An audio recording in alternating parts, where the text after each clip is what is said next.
in order to make change, you have to close the gap between your perception of reality and what's really happening.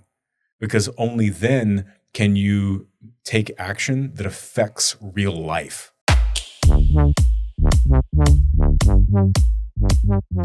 Today we welcome Cory Allen to the show. Cory is an author, podcast host, and social media influencer from Austin, Texas. Cory writes daily thoughts on mindfulness and mental clarity for his large Instagram following. And I mean really large, reaching over 1 million people a week. On his podcast, he discusses how to live better through teachings on mindfulness, mental clarity, and personal growth. Cory's new book, Brave New You, A Roadmap to Believing That More is Possible, is out now and is the focus of our playful and informative conversation. Cory Allen, welcome to the Psychology Podcast. You sound just like me. Dude, your voice is amazing. Thanks. It's amazing. Someone tells me that every day. Now, does it get low? I feel it's lower, like it's lower since we talked last years ago, or no? I mean, it might be because it's I'm 42 now, so I'm aging, Well, this is the first time I met you in person. Yeah. It's an honor, pleasure. It's been really great seeing you grow over the years as well. Like, I see you on like Instagram. I'm like, holy, I did like a triple take. Look, it is so great to have you here. And I really enjoyed your most recent book, which is called Brave New You, A Roadmap to Believing That More is Possible. There's so much in here. It's like kind of like the ultimate self-help book. It's like you covered like everything. I tried to, yeah.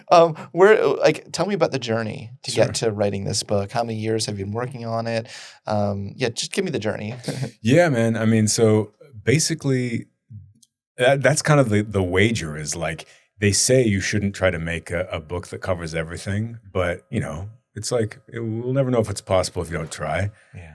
And really like what I started doing, and this is interesting because I wanted to figure out, being a fan of perception like you are and studying your own consciousness. Yeah. I started thinking like, okay, I think that I know what would be helpful to people, right? Yeah. That's not true. Like whatever my perception of what's going to be useful to people is just the narrative in my brain about like how I see reality, right? Do you feel like a lot of people project when they try to think what would be good for someone else? Everyone. Do you see that in the self-help space as well? Oh yeah, We're actually talking about that. That's a callback to an off-the-record conversation we had. No names will be dropped off the record. But one of your favorite writers that talks about letting go is obsessed with money. One of your favorite podcasters has a difficult time having conversations with people close to them. And another one of your favorite people that talks about mindfulness loves alcohol. It's almost always the counterpointal weight to whatever reaction the formation is the defense mechanism. Defense mechanism. Right? Yeah, it's like why relationship coaches are single a lot of times. That's a great point. Yeah. So I thought like, how can I get objective information and feedback on like what people in the world, want to experience and what they need? Because it's very difficult whenever you have experienced like a school of thought or a set of experiences that have brought some insight or wisdom to you to think about what your life was like before you had those experiences. So after you've had them, everything seems apparent, but to really rewind your perception, it's like for you, like in meditation or something, the first time that you became aware that you had thoughts like flowing through your mind and your observational meta mind sort of turned on. And then from that point on, you've gone through life being aware of the arising mental formations in your mind, and you can notice what thoughts, trying to get your perception back to what that was like before that, it's wild, right? Yeah. Right. So I was thinking like, how can I like access sort of that texture of mind and figure out what those people might need. So what I started doing as my social media following like kept growing and growing, getting to 500,000 and reaching 1 million people a week. It's amazing. Thank you. Is I started paying really close attention to everything that I posted, the comments that people were leaving, the reactions that people were having, even like the kind of insight impressions and data impressions, like what's grabbing people, who's sharing things, how much, and I took a lot of notes, like a ton, to look at like, what is like en masse, what is the cultural need here? Like, what is the real reaction? The reaction that people may not even be realizing they're giving me because they're just responding to this thing they're reading. But if you zoom out and look at it all, it's like, what is in the culture? Like, what do we need? You know? And so I took all these notes over the course of probably like a year. And I also use that information to then start writing to those points in my social media, which is why it keeps growing, is because I figured out like, if you listen in this interesting way, then you can actually speak to what is needed right now in the times.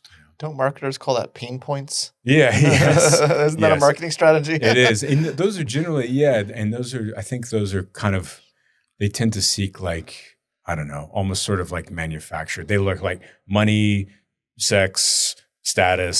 Sounds good. Like, I mean, I'm not supposed to say that. I'm not supposed to say that. No, that's not what we're supposed to be seeking in life.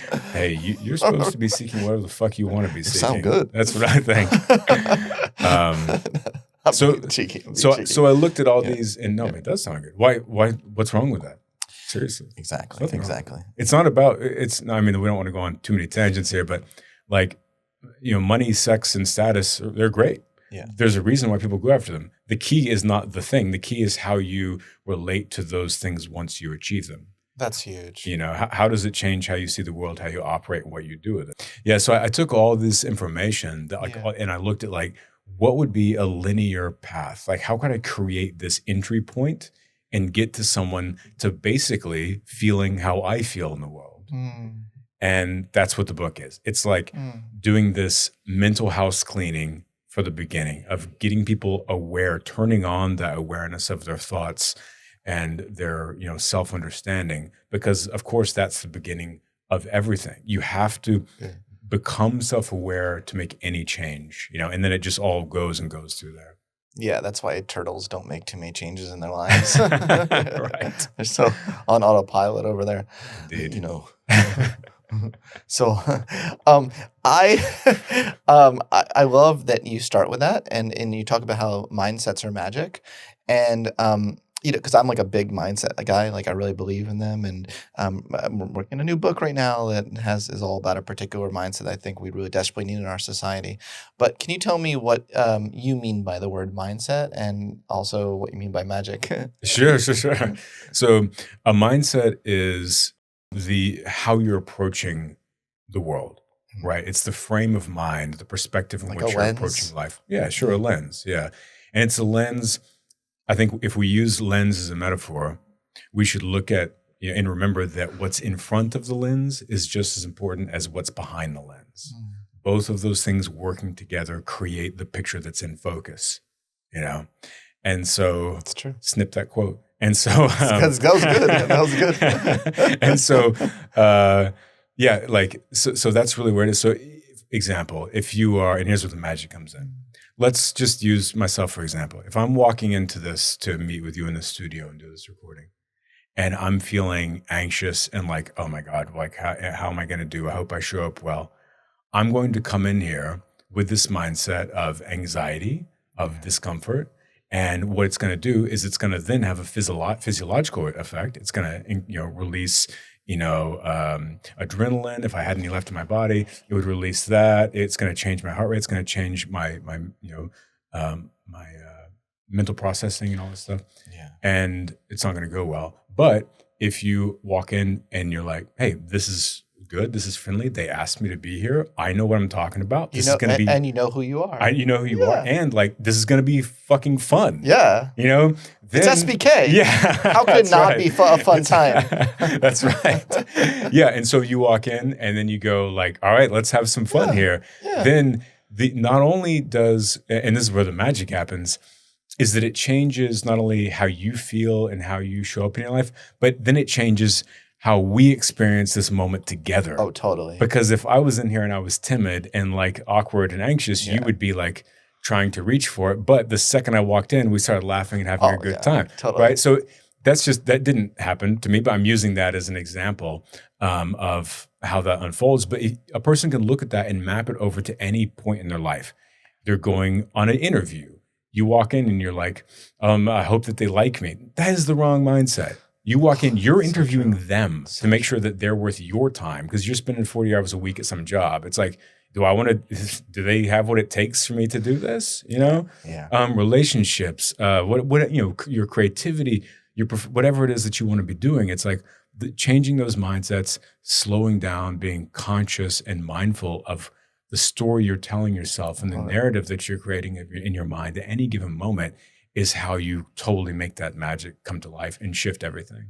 Yeah, and in an authentic way. Yeah. I think sometimes you can just not be really feeling it, and then like you adopt a mindset doesn't really feel right, and maybe maybe there are times where it's okay to not put on a certain mindset. Maybe that'd be the unauthentic thing to do. I don't know. I'm just riffing. Yeah. What would be an example of that for you? Sometimes if I am really nervous and I have to give a keynote, instead of like forcing myself to have like just be positive mindset, I get out on stage and I go, I am fucking nervous right now. You vocalize it to the audience? Okay. 1,000%. Interesting. Well, that relaxes me, relaxes the audience, and usually I'm fine after that. Sometimes I just have to say it. Yeah. Sometimes I just have to not just say it, but work through it and embody it and breathe it. Sometimes like the authentic experience is fine. There's nothing wrong with being nervous. Of course. There's nothing wrong. I'm just arguing against toxic positivity. I love this. And I know you're not about toxic positivity. Yeah, of course. Yeah. No, this is great. It's a really good point. It's like, I think that, with any of this stuff, you can keep going upstream, and I think that's what you're talking about is it's like your mindset wasn't to go like, what's the issue? The issue would be you going on stage and being nervous. Yeah. So instead of looking at the issue and changing that, let's go upstream and let's change our mindset to one that we can work with this instead of be overwhelmed with this. And your method of doing that is just openness and connecting to the audience through that, which is beautiful. Connection is like, that's where it's at, right? Like I find that's the answer to everything. Even like, I mean, everything. I can't think of an exception where like connection didn't relax me. Activating the calm and connect system of the brain is much, much better than activating the flight and flee and the other F. Yeah. Yeah. Fight. Fornicate. The 3 Fs. Yes. Okay. So you talk about, a lot of this book, you do talk about consciousness, a state of consciousness. I mean, that's really a big part of it. And you talk about really getting as clear a mind as possible.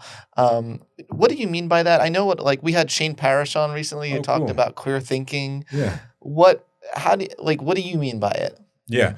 Clarity is, to me, it is being able to see and be aware of the thoughts that you're having in your mind. Self-awareness. Right. So a lot of people that, I know you have a decent amount of Eastern, thought in your background as far as things that you write. I think we've talked about that in the past. I do. Yeah. And so for me, I do. Thanks for noticing that, by the way. I feel seen. I tried and transcend to integrate Eastern and Western. So thank you. Beautiful. Yeah. But a lot of that stuff is poorly translated, and the memes of those buzzwords that have made it into popular culture often are very far away from what the actual original meaning was, and they kind of taken on their own thing, and that causes confusion because everyone's sort of like abstracting this idea of whatever this meaning is. So a clear mind is generally one that I have found is really confusing for people because they go, a clear mind, that clear in Western language, that means empty. Empty means nothing. Nothing means mind, no mind. I should have an empty mind. Like I can't do that. Like what are these? So then again, since the Western culture is based on like status and achieving, then they go, I can't do that. I'm failing. I feel bad. I'm a terrible person. I'm unlovable. My parents hate me, et cetera, et cetera. And it just goes down. Catastrophizing. Yeah. And so, and of course it's not that bad. I'm just joking, being hyperbolic for comedy's sake. But, I live in that space of being hyperbolic for comedy's sake. That's that's my momentary experience of being me. Well, we're long lost friends then. Oh, good. Same. Yeah, that's how I roll. Yeah, same there. Yeah. So clear mind is really it's having clarity to see your mind. I see. So whenever you recognize what thoughts are arising, noticing them, having some space around them, and then being able to make intentional choices in the moment around what you're observing. How much does that require changing sort of stories that you have in your head about who you are and your place in the world? Yeah, I think it's huge. I think that, to me, I think that letting go of that as much as possible is really valuable. Because letting go of all the stories, or I think perhaps can I keep the one where I'm a hero? Yeah, definitely, definitely, yeah. I think the stories about perhaps the present are good to let go of. I like to let go of those. Yeah. The stories that have hardened over the past can be useful at the very least for just kind of reflective purposes.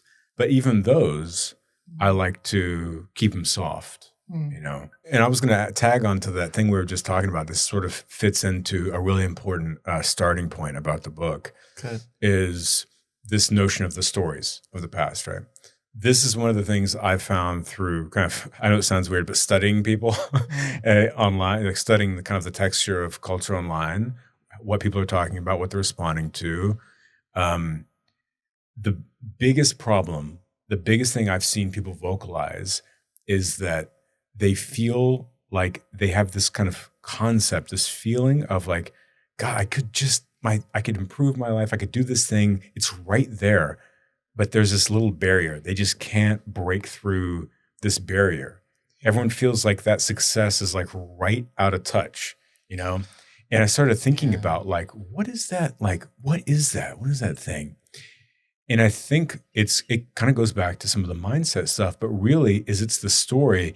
And it's that we get used to what we're experiencing in life because everything is normalized for so long that we begin to accept that for what, in quotes, what is.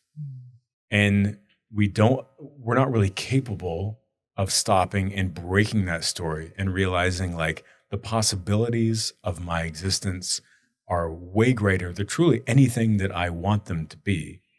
But it's that I've gotten used to seeing this as the limit, seeing this as like what I'm capable of or what's available to me in life even. And the normalization of that, it comes over your entire life. And that's why it's so hard to break out of, Yeah. How did you break out of it? It's a constant process. And really, again, that's why at the beginning of this podcast, I was talking about the book is like, I want people to kind of be able to experience the same mindset shift that I did. And that's really, ultimately, that's the story that's told in the book, even though I don't relate it to me. I relate it to the person reading because I want it to be about them, not about me. Yeah. But it's a lot of trial and error. It's a lot of, in my case, like having a, dysfunctional emotional background made me very self-sufficient and hyper-independent whenever I was very young. I did start this sort of, not to get too off track here, but I did start like playing with reality from a very young age for some reason. So maybe it's just in me, but like, for example, whenever I first, as a little kid, started sensing that Santa Claus was like, something was weird. I see. I told my mom, I was like, I want to go to talk to Santa at the mall. And so I did a little A/B testing. So I went up there and then I said, I'll go talk to him by myself. So I went to the mall Santa and I told him I wanted one thing for Christmas. And then when I was done, I went out and my mom was there and she's like, what'd you tell Santa you wanted? And I told her a different thing. Oh, I see. And I was like, well, see and wait, see what shows Good up. scientist. Yeah. And of course, we can all guess which one showed up. The thing you told Santa. Yeah, exactly. Because Santa's real, right? That's what happened, right? Yeah, that's exactly what happened, right? Yeah, okay. That's it. But anyway, yeah. So, for me, it was a lot of just, I think, recognizing that reality is really like what you make of it. And like, that things aren't going to magically just turn around, but you have to start listening to what you're feeling. What are you drawn towards as opposed to what you're trying to force in life? It's like, yeah. So if you're like, I want to, you get very empathetic. I'm not used to people that are so empathetic. And why? You just hang out with the bros all day? I guess. Yeah, maybe, I guess so. You're very sweet guy. Thank you. Um, Thank you. so I can't help it. yeah, sweet Barry Kaufman over here. Okay. Sweet Barry Kaufman over here, ladies. That's going to be the name of your soul concept I album. love it. That's literally going to be my new name starting right now. And also change the Barry to Berry. Yeah. That happens sometimes with journalists. All right. So anyway, what's one thing I could change? You know, is it trying to be more well kept? Is it like trying to be like, let me dress better. Let me like be a little bit cosmetically, you know, let's get a facial routine going on here. Let's do something. You do one thing like that. And what that does is it starts to build meaning and purpose because you've seen something, you've identified something that's going to make you feel better or that you can achieve. That's a small win. It's actually something I talk about in the books is setting attainable goals. You set something small, you attain it. And this is how we create meaning in life is you find something meaningful to you in that sense of like, let me try and do this. You achieve this small goal. You notice how even in a tiny way, it's made your life better. And not only does that show you that moving forward is possible in life, but it also builds self-confidence by going like, you know what, I accomplished that. And then, you know, this is kind of where I get to at the end of the book. The more that you do that, the more that you are able to trust your intuition and instinct. And that's the root of everything. That intuitive feeling, I listened to that and it did improve. It was right. I can trust it now. Yeah, I love and that creates a feedback loop over weeks, months, years, and decades. Look, that's a really good answer. You're not advocating being delusional, just put on a delusional mindset change. No. You know, actually make real changes to your life. Yeah, but there's nothing I dislike more than delusion. Awesome. Right on. 3 poisons, man. Come on. Anger, desire, and delusion. Yeah.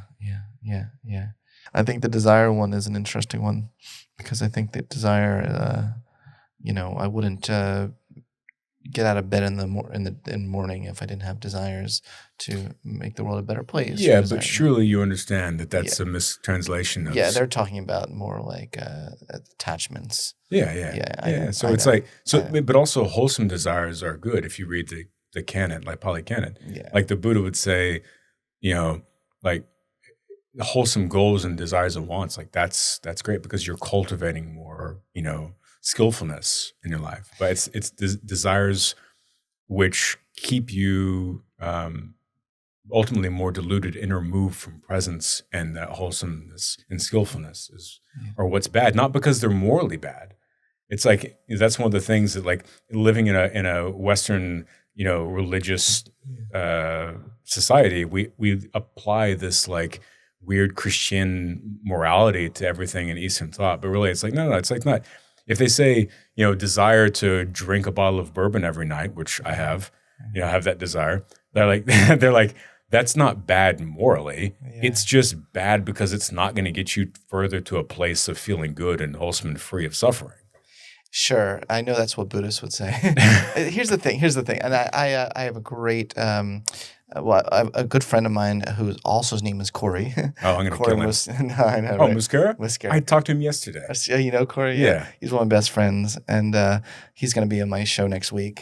Is he coming here? We're going to do it virtually. Okay. Yeah, because I challenge him on some things. I love it. And so we're going to just hash it out next week. So I was like, don't get me started on the Buddha stuff because I feel like a lot of people talk as though like, well, if the Buddha said it, you can't challenge it.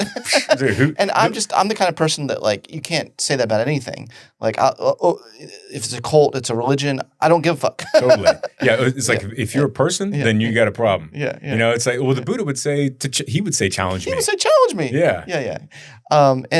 And I am Buddhist too. I follow the path of the Buddha. I got a problem. Can we What's your problem? This for a second? Yeah. So this is what's funny is like I've studied Buddhism for 20 years. I'm obsessed with it. I've read the, you know, like a bazillion translations of Pali Canon, Abhidhamma Pitaka, all the things, right? But I'm still not a Buddhist. I don't identify as one, but I find it all very fascinating and useful, and I apply a lot of it to my kind of toolkit in life. But the problem is that in the Four Noble Truths, number one is what I can't get on board with. You know, where it's basically like, or I mean, in the Eightfold Path. So like the Four Noble Truths, yeah, sure. Like life is suffering, desire causes suffering, there's a way out of suffering. And number 4 is the Eightfold Path is the way. So the Eightfold Path, great. I love 7 of the folds of the path. But number 1, where it's like basically accept that reincarnation is real, is the one where I'm like, sorry, I can't do that. And you're allowed to say that and still be Buddhist. Yeah. You know, like I don't think you should have to agree with every single thing that a spiritual leader says in order to respect that spiritual leader or to follow them for the most part. Yeah. Well, thanks for saying that. Sure. Thanks for admitting that. I get hung up on the desires one, but I want to move on because you have so much cool stuff in your book. And I'm excited to listen to the conversation with you and the other Cory too. Oh, we're going to talk about free will. We're going to talk about free will. We disagree on the free will issue. We disagree on a lot of things, which is so interesting considering I just love his way of being and the way he lives his life. Yeah. But it's funny how I still like disagree with some stuff. So totally. And that's good. And it's free will, the conversation that everyone wants to hear, but no one wants to listen to. Yeah. Well, that's very true. That's very true. Okay. So this one's really interesting in your book. You talk about how you can hurry up to slow down. No, that's not it. That's not it. I fucked it up. You can be quick. You talk about how you can be quick. Hurry up. No, you do. Let me help you. You say be quick to slow down your reactions. Yeah. Now, I wasn't slow enough. Now there's a reel if I ever saw one. you reading that, put that on Instagram. You're golden, man. This is a funny episode. Yeah, good. Are they normally not funny? They are actually. I was going to say, how could they not be? They're usually a hoot. No, but this is fun. Because you use words like hoot. I mean, that's a good start. This is a hoot. And also with a freaking 250 milligram chill pill sitting on me, how could you not be? Well, you know what it is? This is why, this is one of the reasons I'm happy to come to New York and do this with you, because you don't get this same energy over the computer. No, you really don't. We gotta our morphogenetic field's gotta get entangled. 100%. You know what I mean? So let me try this again. So you talk about where's it? You talk about how you have to be quick to slow down your reactions. Yeah. What do you mean by that, Cory? What do you mean by that? It's tripping me up. Yeah. So be quick to slow down my reactions. So is it Matrix? It is the Matrix, yeah. And it's working. Like the fact that you're stopping to think about it means that it's working. Yeah. He's so empathetic. It's amazing. I need to film that. Do you not meet people that are not with the same level of kindness and genuineness? I need to film you doing that and just keep it on my phone so every once in a while I can pull it up and just have you being like, yeah, like that feels good. I am a coach. Good. Yeah. Well, I'm just gonna have some weird like fetish coaching session with you where you just do that to me. Yeah. You just accept. You validate and accept me for an hour straight. I love that. I could use that too. All right, we'll do a validating 69. Yeah. Okay. So so being quick to slow down your reactions is basically it's really helpful in any aspect of your life. And what I'm talking about is that we unconsciously react to pretty much everything. Like as you're talking, I'm reacting to what you're saying. That's true. I'm reacting to how I'm feeling. As I'm in the subway, I'm reacting to the other people around me, to the noise of things. I'm reacting to my own thoughts about stuff. If I read an email and there's something, it's a problem, I would react. I would feel irritated. I'd feel stressed. I would feel like I had to do something.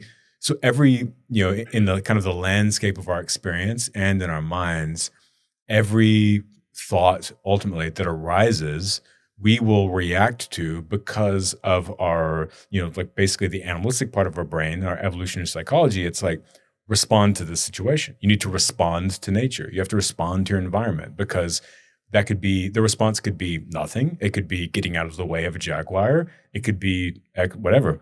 So, if we look at the ecosystem of life that people are in now, people are scrolling on their phones, they're whatever. So everything they're seeing, they're reacting emotionally and intellectually in some way, large or small. And so this notion of not reacting is breaking this chain of patterned reactions that we have in our lives. I see. Being able to put space in the present moment around those so that with the goal of becoming more intentional in your experience as opposed to being mindless and just reacting. So if someone says something to you that irritates you, rather than just reacting mindlessly and saying something mean back or saying something defensive, and then maybe later you think about that moment, you post-event process and you feel bad about it, or you feel vindicated or egoic or whatever. In the moment, you recognize what's happening. Yeah. And instead of reacting, you notice, and this gets better and better. We could go through the minutia of this if you want, but you notice the reaction arising, the feeling, the urge of the body and the mind trying to serve the impulse. You pause and create the space, and then in the present moment, intentionally choose to act differently. What you're doing is disrupting the pattern of your behavior and allowing yourself to slowly, intentionally become someone new, more of the person that you want to be in that present moment. So if someone says something to you that's harmful, instead of saying, go fuck yourself, that obviously is bad for you. It keeps you stuck in like embodying, feeling negative emotions. It keeps you in the same pathway of thinking. And ultimately, you're narrowing down your reality and your viewpoint of the world and just staying in this small little pattern of negativity. If you can, in that moment, recognize those feelings arise, choose to act differently, and instead of being like, telling someone go fuck yourself, being like, let me like receive what they said, think about where they're saying it from, why I'm feeling this way, and then respond in a thoughtful, constructive, or don't respond at all and just move on. What that does is it disrupts that pattern of behavior. And when you realize that your reactions to other people, to situations in life, to your own anxiety, to your own fear, to your own sense of incapability, if you're looking at something like a project or something you want to do and you're like, I'm not going to try that because I can't do that.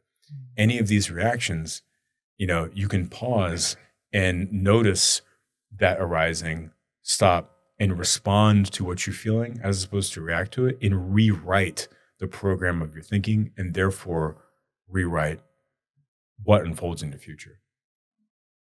Nice. That sounds good. Sign me up. Yeah. I want to rewrite my future. Write it. You want to rewrite your present. Yeah. And that writes your future. Right. You have this whole section, new view, new you, right?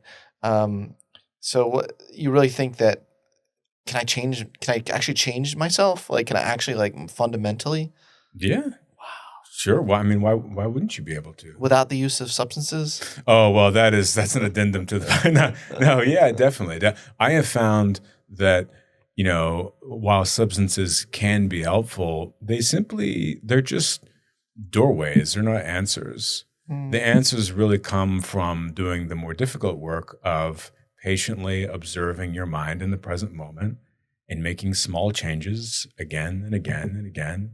And over time, that's what creates permanent change. I agree with that. To look at it, one time in deep meditation, it hit me that's why, metaphorically, a lot of Buddhist temples have many, many steps going up very high.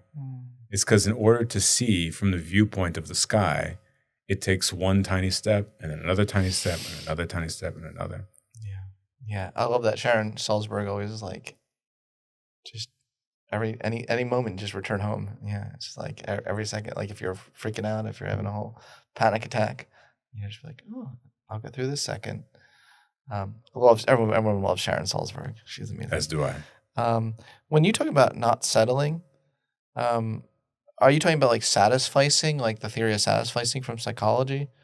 Yeah. It's whenever that's the new view, new you is like, right. Once you do some of that mental house cleaning and you start to wake up a little bit, and I guess I don't really like that word. Once you start to become more aware and you start thinking about these things, you start paying attention to what you're thinking, what you're feeling, what your intuition is telling you in any given moment. Cool. You start intervening in those moments, taking a little bit of charge. What will happen is that the landscape of your life will start to look different to you. It will start to become more apparent. It'll start to become more clear of like, what does my life really look like?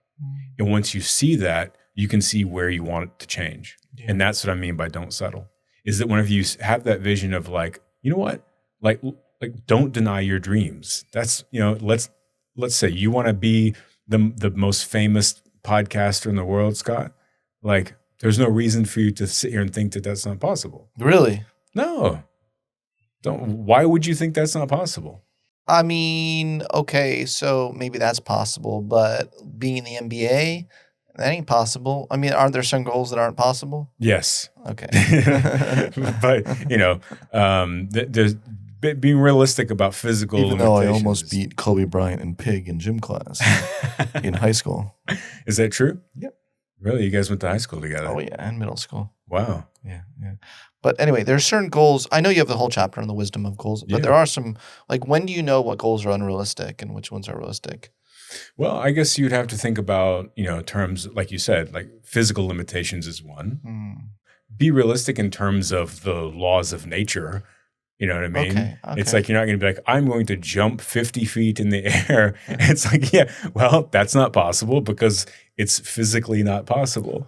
But yeah, if there's something that, you want to do, you should at least don't settle for not trying at all. Like, why would you just not try? Well, I agree. And it's like, in the book, I put kind of the thing of like, if you, like the saying goes, if you want to, climb to the top of the mountain and shoot for the stars, like try and go really high and you'll probably land somewhere in the middle of the mountain. But if you don't aim that high to begin with, you won't get as high as you would have otherwise. Yeah. And I completely agree with that. I mean, anything that I set my sights on, I do put my heart and soul into it. Yeah. Because you do only live once. Speak for yourself. I thought you were a Buddhist. I'm with you on not agreeing with that. All the rest are good, but number one, that one and the desire one, I don't know. So basically half of the belief system. Correct. And I would love to get high with the Buddha. Yeah. I would love it. Yeah. Actually, when I'm high, I do lose more attachments. I feel a reduced sense of attachment to anything when I'm high. I feel like that's the pathway. I don't know why that's so funny to me. So you talk about letting go and finding peace. I think that is just such a huge, huge thing, is that surrendering aspect. Like, what does that process look like? Have you, like, personally, have you gone through that process? Yeah. I mean, I think that letting go ultimately for me is letting go of the stories about yourself, about like who you are, who you can't be, what's capable.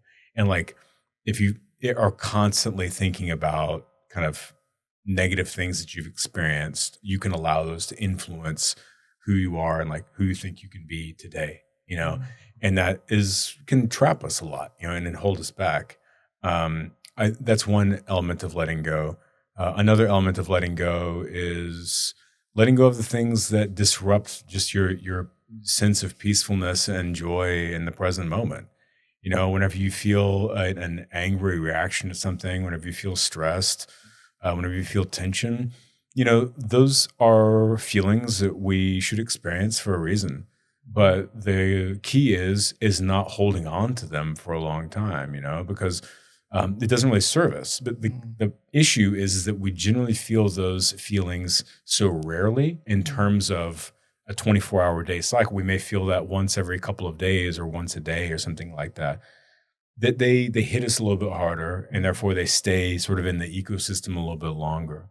But being able to recognize them as, arising responses to something we're experiencing or something we're thinking, recognize them as what they are, and then allowing them to pass through is really valuable, because it just keeps us in, a state of, as I said, kind of joyful awareness more frequently, and therefore our decision making is better and more clear. Joyful awareness. I love that. Yeah.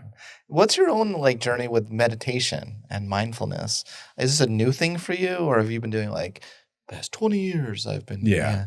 25 years. Yeah. Really? So, Really? Mm-hmm. Is there a specific branch, that you practice? No, total spiritual eclecticism. Okay. So basically whenever I was a teenager, no one in my life system no one read in my family. There was no books. There was no Eastern thought or anything like that. And I really just randomly stumbled across it. and became obsessed with it because it was, I've told this story before, but essentially I heard someone say, whenever I was like 14 or something like that, I heard someone say that if they could, and this is out in public, if they could have dinner with two people that are alive, they would want it to be Nietzsche and Jesus, which that sounds pretty fun.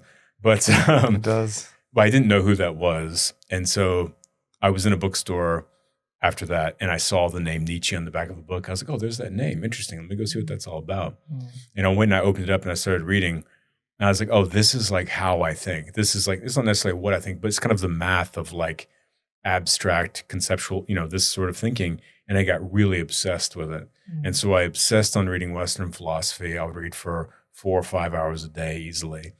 And then I moved over to, because some of the Western philosophers mentioned Eastern philosophers, and I started thinking, oh, let me go figure out what this Eastern philosophy is about. And I picked up, and memory tells me, I don't know if this is accurate, but I seem to remember the first book I picked up was Essays in Zen Buddhism by D.T. Suzuki. And I remember reading that and just being like, wow, this is what I think, or how I think, and what I think. That's cool. And I just became obsessed with that world. And this is in the 90s. And so this is before YouTube. This is before Google. This is before the top 10 ways to meditate. Self-healing is self-discovery. Whoo. What do you mean? What do you mean by that? Yeah, I mean, basically, in order for us to understand the ways that we're going to, like, even though I don't really like the word, but the quote unquote heal, that means letting go of your anger, your judgments, your frustrations, your against yourself, against other people, your feelings of just the general pain and suffering that you might carry because of your past experience. In order to figure out what those things are, you have to start like opening your mind a little bit. You have to start raising your awareness. You have to start looking in. Like, so if you're in a relationship and you realize that you have a hard time like talking about commitment, let's say, then normally you may get cagey, you may get weird, you may have an aggressive response to try and hold people, to create a wall in the relationship or whatever. But if you notice that feeling, that tension, that wall arising whenever you start talking about commitment, then you go, hold on a second, there's something there.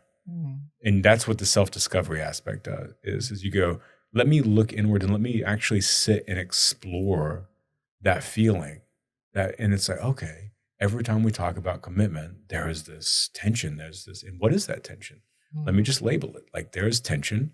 Now what is it? What else am I feeling? Almost like smelling a glass of wine. It's like, what else do I smell in there? It's like, there's fear. And hold on a second, there's pain. There's like pain underneath that. Where's that coming from? And then you can go back and you look and like, well, my parents got divorced whenever I was 4, and it was very destructive. And so Is that happened to you? It did, yeah. I'm just using my own example. So you're like, all right, so that's why one of the reasons I'm probably having this reaction is because I'm scared that's going to happen here. Yeah. And, and that's just one of many, many examples, but it's kind of how it can work is when you notice these painful emotions or reactions happening in your life, starting to, or it doesn't have to be that. It can even also be limiting thoughts, negative self-talk, any of these things, intrusive thoughts. Noticing them when they come and start moving around, putting some space around them, starting questioning and kind of really understanding what they are and where they're come from. And then through that, you're able to actually work with it because then you know what you're dealing with. It's like if you went into a doctor's office and you're like, I'm in pain. They're like, where? And you're like, I don't know.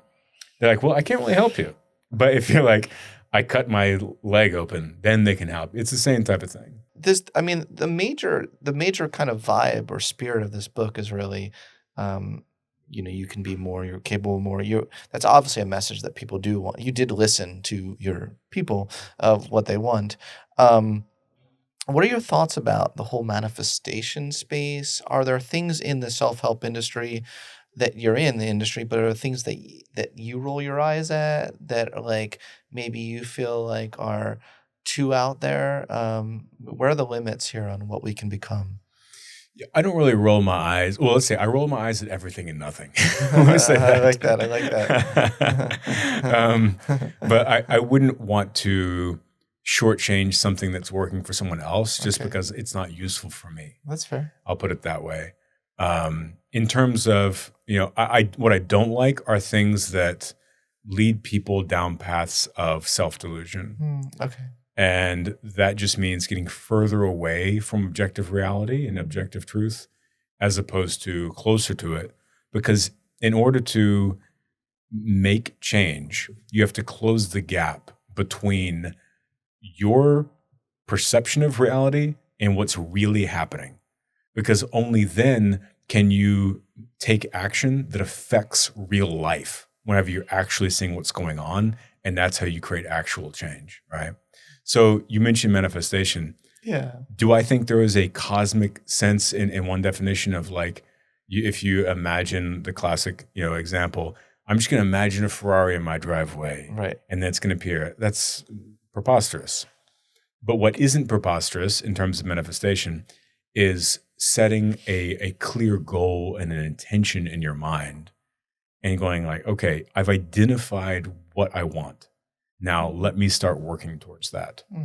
That work. That's by definition, that's a form of manifestation. If I was like, I want to write a book. Okay, I want to write a book. Let me start figuring out how to get there. I'm going to make this happen for myself. Yeah, I love talking to people like you. On this podcast, we have all sorts of different kinds, right? We have like buttoned up scientists, right? PhDs, everything's like all I's are dotted. Single thing they're saying is like, I'm citing this reviewed paper. But like, I love talking to people like you as well on my podcast because it's kind of hard to argue that you're not successful. You have clearly reached a certain level of personal success. It's something you wanted. And so being able to kind of reverse engineer that is so fascinating to me. And I know it's fascinating to our audience as well. Like, even when I knew you, I talked to you years ago, you weren't where you are right now. Right. So like to watch, I freaking love watching people grow. I feel like that must be like my favorite thing in life as a self-actualization coach. I'm kind of on brand saying that. Yeah. But with friends, with people like you, I'm so proud of you. Thank you.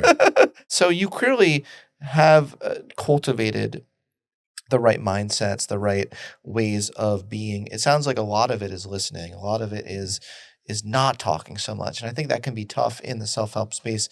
It seems like everyone's just trying to get the louder sort of, my 5 things. No, my 5 things. No, my 5. Do you know what I mean? Like, oh, yeah, it's ridiculous. But it sounds like you really took a step back, right, in this process just to listen. Yeah, I poke fun of the my 5 things in the book too. It's like, sure, that can be useful to have like 5 things, but that's not very deep, And also another problem with self-help culture, like kind of which on the area that you're talking about, is like, this is why I did it backwards. Like I reverse engineers because a lot of people say like, here are the 10 things that you need. Here are the 5 things that you need to feel happiness. Here are the 5 things to look for in a partner. Yeah. Here are 5 ways to do this. It's like, I mean, those things, what are they really doing for people who are reading that? Yeah. And let's see, the disservice that they're doing is if like a person sees that and they're like, well, I guess I'm not really doing those things. Like, so I must be doing something wrong. You know what I mean? Yeah, for sure. You feel like a loser if you're not doing those things. Right. Yeah. You talk about developing or cultivating an appetite for possible things. Can you elaborate a little bit on that? How can we all develop that appetite? I'd love to. Yeah. Are you a Bertrand Russell fan? Not really. Oh, really? I'm not a fan. Okay. You'll have to tell me what I should be. I thought you were going to have some shade, some Bertrand Russell shade. I'm not that well versed. Yeah. Okay. In his book Conquest of Happiness, which was kind of the I should read that book. Oh, you should. Have you ever? No. Have you ever? It's great. nice. Yeah. It's like the first. It's from the 30s, 20s or 30s, and it's kind of the first like legit self-help book, and it's really solid. And he's obviously quite a strong thinker, so it's not. There's no nonsense in there, but Yeah, one of the things he talks about is cultivating an appetite for possible things. And Love that this. stuck with me for a long time. I read that book 20 years ago, and I still have had that in my brain. I've wanted to use it somewhere, and that's why I named the last chapter that. And ultimately, it's like he talks about, and this is, I go into this in the book as well, is cultivating what he calls like zest in the time. And that's why our conversation has been so fragmented and all over the place. It's because we've been overflowing with zest. Yes, well, that's true. That's true. Yes. And playfulness. Yeah. It's all Maybe the they're same thing. correlated. Yeah, totally. It's the energy. It's like life energy. It's like whenever you're just overflowing with joy, excitement, curiosity, that's right. And a feeling of flowing forward into the world, like that's what it is, right? So how do you cultivate that, more of that feeling? How? Yeah. So it is looking for, and it doesn't matter what other people think, but like, what are the things in life, just in watching? Again, this is more kind of mindful territory here of just watching in life. What is something that you do that makes you feel alive? That could be cooking. When you cook, you feel like you get that little extra magical sense of energy. It just makes you happy. It perks you up, even if you're tired. Maybe it's, gardening. Maybe it's teaching, somewhere. Maybe for us, clearly, it's having these conversations because it just rose both of us to this place of fun I love having and energy. conversations. Yeah, me too. Me too. And so it's like looking for those things in your life. And then when you notice those things that give you that little raise of like more life, then like doing something about it, going like, you know what, I'm going to do that more and more. I'm going to make this a featured part of my life and make it something really important. The more that you do that, then, and this is actually leads to the path of happiness, because as you start intentionally putting more energy into the things in life that make you feel that feeling of aliveness, you start cultivating meaning. And you're cultivating meaning because you're putting this energy into this. It's creating this kind of history, for you to look back on. You get better at this thing. It becomes important because you've put time into it. And that starts to create a sense of purpose. Because now you're like, if cooking was sort of like, oh, this is fun. When I do it, I feel good. You start putting energy into it, doing it more, getting better at it, really getting a deep sense of that feeling. Then 6 months later, now your self-identification changes to where you're like, I'm a pretty good chef all of a sudden. And now you're good at something and there's something featured in your life that actually gives you that feeling of aliveness. Now you have purpose and fulfillment. And once you have purpose and fulfillment and continue in that cycle, you then start to arrive at this place where you get what I like to call the afterglow. Happiness is an afterglow of meaningfulness, purpose, and fulfillment. It's not something you get. It's what happens after you have those things. And that's how you cultivate the appetite for possible things, is you find what gives you that feeling that makes you feel more alive. Intentionally put more energy to it. And you'll see that the more that you do that, the more that you continue to feel confident, in a life with meaning. It sounds like a lot of that takes self-trust. And that's a process. Was that a process for you, or because you had to be so independent at a young kid, you actually developed those skills really, really early? I did develop those skills early, yeah. But it still doesn't mean, like, just because I developed them early doesn't mean they didn't continue to take a lot of work, And it for everyone, it's like it's a process. And it's like we've talked about it, we've covered a little bit in this conversation already, but so much of it is like starting small. What's something that you can do? And like that example with your loser earlier, it's like dress a little bit better. Like, okay, now you feel a little bit better. Cool. There's a little bit of self-trust. Small you did steps. a thing. Yeah, you did a thing. Yeah. Now maybe you want to go get a degree or something, or you want to start your own business. Like, start working towards that. You come up with a name. You read about, like, whatever the field that you want to be in. You're building a little bit more expertise, a little bit more trust that what you can service the feeling that your intuition is telling you to go in that direction. You can start to do that, and that's how you start to build that more and more. And it just gets bigger and bigger and bigger as you over time continue to do that, because it just keeps scaling the confidence that you're able to follow through with what arises and what's meaningful to you. Oh, that's a nice, nice place to stop, probably. Anything you want to kind of pitch, besides your book, obviously? Are you still doing your podcast? Yeah. Oh, right on. Yeah. How many years have you been doing that now? 10. Dude. Yeah. We're like the OGs. That's right. We're the OGs. That's right. Wow. Yeah. Wow. Well, I'm so proud of you, as I've Thank already you. said. And, thanks so much for coming here, inspiring me, inspiring everyone to think bigger. You've inspired me to think bigger too. I love that. Thank you so much. It's really been a pleasure. It's an honor, and I'm grateful to be here with you, man. So thank you for having me. Thank you.